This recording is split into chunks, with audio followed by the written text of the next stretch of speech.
Hi වීලවස් අපි කලින් කතා කරා ඩීෆෝල්ට් S05 එකේ බේසික් දේවල් ගැන මේ පැනල් එකේ මොනවද තියෙන්නේ කියලා අපිට බේසික් ෆන්ක්ෂන්ස් ටික අපි අයිඩෙන්ටිෆයි කරගත්තා. ඊට පස්සේ දැන් අද අපි බලන්න හදන්නේ vehicle center එකට ගිහිල්ලා vehicle center එකේ තියෙන දේවල් ගැන.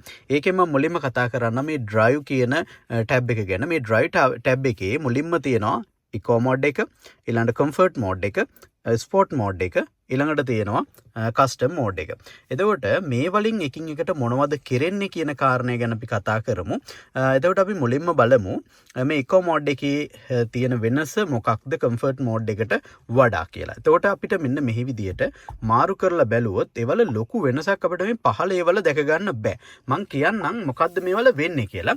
දැන් සාමාන්‍ය මේ ඉකෝ මෝඩ් එක කියනකොටම තේරෙනවා ඇති අපේ ඉකොනොමිකල් පැත්ත හොඳ විදිහට වැඩ කරන එකක් තමයි ඉකෝ මෝඩ් කියලා කියන්නේ. කියන්නේ power consumption එක අඩුයි. ඒ වගේම මේ එකින් එකට වෙනස් වෙන දේවල් කීපයක් තියෙනවා. දැන් අපි මේ ඉකෝ මෝඩ් එකේ යනකොට ස්ටියරින් වීල් එක ගත්තාම මේ ස්ටියරින් වීල් එක ගොඩාක් ස්මූත් වෙනවා. අපිට පහසුවෙන් drive කරන්න පුළුවන්, ස්මූත්ලි වැඩ කරනවා. ඒ වගේම ඇක්සලරේටර් පැඩල් එක පාගද්දී මේ අපේ කම්ෆර්ට් මෝඩ් එකයි ස්පෝර්ට් මෝඩ් එකයි එක්ක සංසන්දනය කරලා බැලුවොත් එහෙම මේ ඉකෝ මෝඩ් එකේදී අපි ලොකු ප්‍රමාණයක් පාගන්න ඕනේ මෙලෝ ස්පීඩ් එක වැඩි කරන්න. හැබැයි අපි මේ කම්ෆර්ට් මෝඩ් එකට ගියොත් ඊට වඩා පොඩි ප්‍රමාණයකින් මේක ස්පීඩ් එක වැඩි වෙනවා. ස්පෝර්ට් මෝඩ් එකට ගියාට පස්සේ ඊටාම කුඩා ප්‍රමාණයකදී මේ වෙහිකල් එකේ ස්පීඩ් එක වැඩි වෙනවා. ඒ වගේ වෙනසක් තියෙනවා. ඒ වගේම මේ ස්ටියරින් වීල් එකේ තද ගතිය ගත්තාම ඉකෝ මෝඩ් එකේ හරිම ස්මූත්ලි වැඩ කරනවා. ඊට පස්සේ මේ කම්ෆර්ට් මෝඩ් එකේ ඊට වඩා ටිකක් තද ගතියට වැඩ කරනවා. ස්පෝර්ට් මෝඩ් එකේ හොඳට තද ගතියට වැඩ කරනවා. මොකද ස්පෝර්ට් මෝඩ් එකේදී අපිට ස්ටියරින් වීල් එක චුට්ටක් දැනෙන්න තියෙන්න ඕනේ. ඒ නිසා තමයි ඒ වෙනස ඇති කරලා තියෙන්නේ. ඒ වගේම මේ ඉකෝ මෝඩ් එකට ගියාට පස්සේ ඒකේ යනකොට අපේ බ්‍රේක් එක වැඩ කරන විදිය ගත්තාම මේක අර සාමාන්‍යයෙන් නෝමල් ඩේලි ඩ්‍රයිව් එකට ස්මූත්ලි බ්‍රේක් එක වැඩ කරනවා. ඊට වඩා කම්ෆර්ට් මෝඩ් එකේ මේ බ්‍රේක් එකේ රෙස්පොන්ස් එක වැඩි. ඊට වඩා ස්පෝර්ට් මෝඩ් එකේදී රෙස්පොන්ස් එක වැඩි. පොඩි පැඩල් එක ප්‍රෙස් කිරීමකදී ලොකුවට වෙහිකල් එක නතර වෙන්න බලනවා ස්පෝර්ට් මෝඩ් එකේදී. ඒ විදිහට බ්‍රේක් එකේ ස්මූත්නස් එක වෙනස් වෙනවා. ඊළඟට ඔයාලා හැමෝම දන්නවා මේකේ රීජනරේටිව් බ්‍රේක්ස් තියෙනවා. මේක බ්‍රේක් කරද්දී අපිට පුළුවන් එනර්ජි එක නිෂ්පාදනය කරගන්න. ඒ විතරක් නෙමෙයි අපි ඇක්සලරේටර් කරන පැඩල් එක අතහැරියට පස්සේ ඒකෙනුත් රීජන් වෙනවා. ඉකෝ මෝඩ් එකේ ඉද්දී ඒ රීජන් වෙන එක ටිකක් අඩුයි. ඊට වඩා කම්ෆර්ට් මෝඩ් එකේදී රීජන් වෙන එක වැඩි. ස්පෝර්ට් මෝඩ් එකේදී රීජන් වෙන එක වෙනස් වෙනවා. ඊට වඩා තද වෙනවා ටිකක් රෝද. එතකොට ඒ විදිහට වෙනස් වෙනවා. මේ ඔක්කොටම වඩා මේ කස්ටම් එකට ගියාට පස්සේ අපිට ඒ කස්ටම් එකේදී කස්ටම් කරගන්න පුළුවන්. මෙන්න මේ විදිහට මම ආපහු පාරක් ටැප් කරාම මේක අපේ ටර්බෝ මොඩ් කියලා එකක් තියෙනවා. එතකොට අපිට පවර් ස්ටයිල් ස්ටේබල් කියලා එකක් තියෙනවා. ඒකේ ස්ලෝ තියෙන්නේ, ස්ටෑන්ඩඩ් තියෙනවා, ෆාස්ට් තියෙනවා. එතකොට මේ පවර් එක ලබා දෙන විදිහ අපිට එතනින් තීරණය කරන්න පුළුවන්. ඒක අර ඩ්‍රයිවර්ගේ අවශ්‍යතාවය අනුව වෙනස් කරන්න පුළුවන්.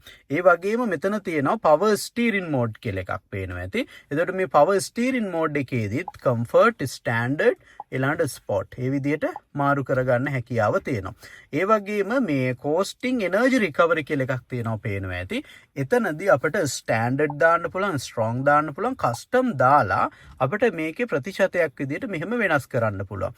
අපිට ටිකක් තදටම මේකේ රීජන් වෙන එක කෙරෙන්න ඕන නම් මේක මේ විදිහට වැඩි කරන්න පුළුවන්. එතකොට මේ රීජන් වෙන එක වැඩි කරලා අපි තියාගත්තොත්, මේ විදිහට වැඩි කරලා තියාගත්තොත් අපි ඇක්සලරේටර් එක රිලීස් කරපු ගමන් බ්‍රේක් ලයිට්ස් ඔන් වෙනවා. මොකද මේක ඒ තරම් බ්‍රේක් වෙනවා වාහනේ. ඒ නිසා පිටිපස්සට අපිට දැනුම් දෙන්න ඕනේ. පිටිපස්සෙන වාහනයට දැනුම් දෙන්න ඕනේ. මේ විදිහට අපි රීජන් කරනවා. ඒ නිසා වාහනේ නතර වෙනවා, ස්ලෝ වෙනවා හිතනවට වඩා. ඒ නිසා ඒ දැනුම් දීම කරනවා. එතකොට අපි මේ අඳුර වැටිච්ච නිසා තමයි මේකේ කලයක වෙනස් වුනේ. ඒක එච්චර ගණන් ගන්න එපා. ඊළඟට බ්‍රේක් ඇසිස්ට් එක කොහොමද ක්‍රියාත්මක වෙන්න ඕනේ කියන එක මෙතනින් පෙන්නලා තියෙනවා. කම්ෆර්ට් විදිහටද ස්පෝර්ට් විදිහටද කියලා අපිට මේක වෙනස් කරගන්න පුළුවන්. ඒ ඩ්‍රයිවර්ගේ අවශ්‍යතාවය අනුව අපිට ඒවා වෙනස් කිරීමේ හැකියාව තියෙනවා. එතකොට ඒ විදිහට තමයි ඉකෝ මෝඩ් එක, කම්ෆර්ට් මෝඩ් එක, ස්පෝර්ට් මෝඩ් එක සහ කස්ටම් කියන මෝඩ්ස් වෙනස් වෙන්නේ. ඒවා එකින් එකට වෙනස් වෙන්නේ කොහොමද කියලා දැන් පැහැදිලි ඇති. හොඳයි, දැන් අපි කතා කරමු මේ ඩ්‍රයිවිං මෝඩ් එකේ මේ හැම එකකම මේ පහළ තියෙනවා තව ටැබ්ස් කීපයක්. මේ වලින් මොනවද අපිට කරන්න පුළුවන් කියලා අපි බලමු. දැන් මේ හැම එකකම මේ විදිහට තියෙනවා. එතකොට අපි මේකේ බැලුවොත් එහෙම ඩ්‍රයිවිං ප්‍රෙෆරන්ස් මෙමරි. මේ ඩ්‍රයිවිං ප්‍රෙෆරන්ස් මෙමරි කියන එකේදී ඒ අපේ ප්‍රෙෆරන්ස් එක යා මතක තියාගන්නවද කියන එක තමයි මේ අහන්නේ. අපි මේක ඕෆ් කරොත් අපි අවසානට ඩ්‍රයිව් කරපු එක මතක තියාගන්නේ නැහැ වෙහිකල් එකට ඕන එක දෙන්නේ. මේක ඔන් කරලා තිබොත් අපි ප්‍රෙෆරන්ස් එක මොකක්ද? අපි කම්ෆර්ට් මෝඩ් එකේ කියන ඒකට මාරු කරනවා. ස්පෝර්ට් මෝඩ් එකේ නම් යන්නේ ඒක මතක තියාගන්නවා. නවත්තලා ආපහු ගද්දි ඒකටම යනවා. ඊළඟට කම්ෆර්ට් පාකින් කියලා එකක් තියෙනවා. ඒකින් වෙන්නේ ස්මූත් බ්‍රේකින් රෙකමන්ඩඩ් කියලා දාලා තියෙන්නේ. එතනදී අපිට පාක් කරන්න යනකොට ස්මූත්ලි මේ බ්‍රේක් එක වැඩ කරනවා. අර එකපාරට බ්‍රේක් වදින විදිහ එහෙම වෙන්නේ නැතුව අපිට ස්මූත්ලි පාක් කරගන්න පුළුවන්. ඊළඟට හිල් ඩීසන්ට් කන්ට්‍රෝල් කියලා එකක් තියෙනවා.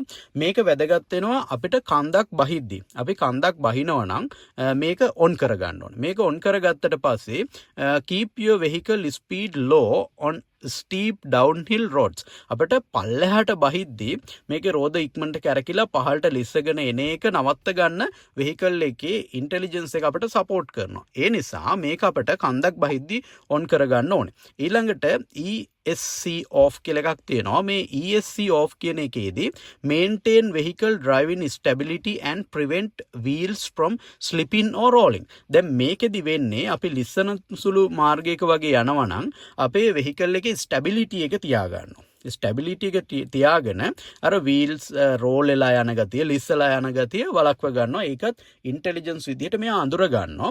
මේ වෙහිකල් එක අපි කන්දකට වගේ යනකොට ඔටෝමැටිකලි මේක අඳුරගෙන අපිට වෝනින් එකක් දෙනවා. මෙන්න මේ වගේ රෝඩ් එක යන්නේ. ඒ නිසා මෙන්න මේ තත්ත්වයටපත් වුණා කියලා වෙහිකල් එකත් ඔටෝමැටිකලි මේක ඔන් කර ගන්නවා. ඊළඟට ඔටෝ හෝල්ඩ් කියලා එකක් තියෙනවා.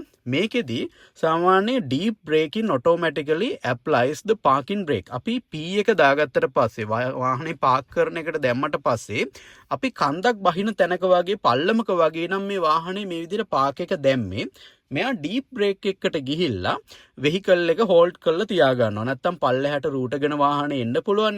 ඒ නිසා මේක ඩීප් බ්‍රේක් එකකට යනවා. මේ විදිහට දාලා මේක ඔන් කරොත් එහෙම. ඒ වගේම ඩිස්ට්‍රැක්ෂන් රිමයින්ඩර් එකේදී අපි අහක බලාගෙන ඉන්නවා නම් වෙන පැති බලනවා නම් අපි මේ ඩ්‍රයිවිං සීට් එක ගාව තියෙනවා සෙන්සර් එකක්. ඒ සෙන්සර් එකෙන් අපිව මොනිටර් කරනවානේ. මොනිටර් කරලා අපිට කියනවා වාහන එනවා පාරේ. ඒ නිසා අපි අවධානයෙන් ඩ්‍රයිව් කරන්න කියලා. අපි වෙන පැති බල වගේ යනවා නම් තමයි මෙයා මේක අපිට රිමයින්ඩ් කරන්න. ඒක ඕන ඕෆ් කරන්න පුළුවන්. ඕෆ් කරාට නැවත වෙහිකල් එක නවත්තලා ආපහු ගද්දි මේක ඔටෝමැටිකලිම ඔන් වෙනවා. ඊළඟට මේ ෆැටිග් රිමයින්ඩ් එකත් ඒ වගේ මේක ඇත්තටම හරියටම වැඩ කරනවා. අපිට පොඩ්ඩක් අසනීප වෙලා තිබ්බොත් එහෙම අපේ මුහුණේ ස්වභාවය වෙනස් වෙලා තිබ්බොත් මෙයා ෆැටිග් කියන එක අඳුරගෙන අපිට මහන්සි කියන එක අඳුරගෙන අපිට වෝනින් එකක් දෙනවා. ඩ්‍රයිව් කරන්න අපහසු නම් නවත්තලා ඉන්න කියන කාරණේ අපිට කියනවා. ඉතින් අද අපි මේ කතා කරේ ඩ්‍රයිව් කියන ටැබ් එක ගැන. ඒක ගැන සම්පූර්ණ අදහසක් ලබා ගන්න ඇති කියලා හිතනවා.